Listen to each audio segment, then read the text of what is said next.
Hi friends, welcome back to one more mini vlog. Last వీడియోలో మణిదీప వర్ణన పూజ గురించి మనం డిస్కస్ చేసుకున్నాం కదా. అయితే పూజ రోజే అన్నీ చేసుకోవడానికి సాధ్యపడదు. అందుకే ముందు రోజు పూజ గదిని, దేవుని చిత్రపటాలను శుభ్రపరుచుకున్నాను. దాంతో పాటు దీపాలను, ఇత్తడి సామాన్లన్నీ క్లీన్ చేసుకొని పసుపు కుంకుమ బొట్లు పెట్టుకొని తయారు చేసి పెట్టుకున్నాను. మణిదీప వర్ణన పూజ ఎలా చేసుకోవాలి మీతో షేర్ చేసుకుంటానని చెప్పాను కదా. అయితే ఈ మణిదీప వర్ణన పూజ ప్రత్యేకించి 108 రకాల పుష్పాలతో గాని లేదా 9 రకాల పుష్పాలతో కానీ జరుపుకుంటారు. 108 రకాల పుష్పాలు అవైలబుల్ లేని వాళ్ళు 9 రకాల పుష్పాలతో కూడా ఈ పూజ జరిపించుకుంటారు.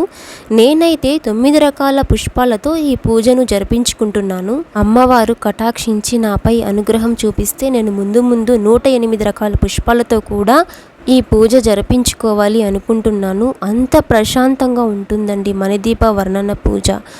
అలాగే నైవేద్యాల గురించి నెక్స్ట్ వీడియోలో మీకు షేర్ చేస్తాను.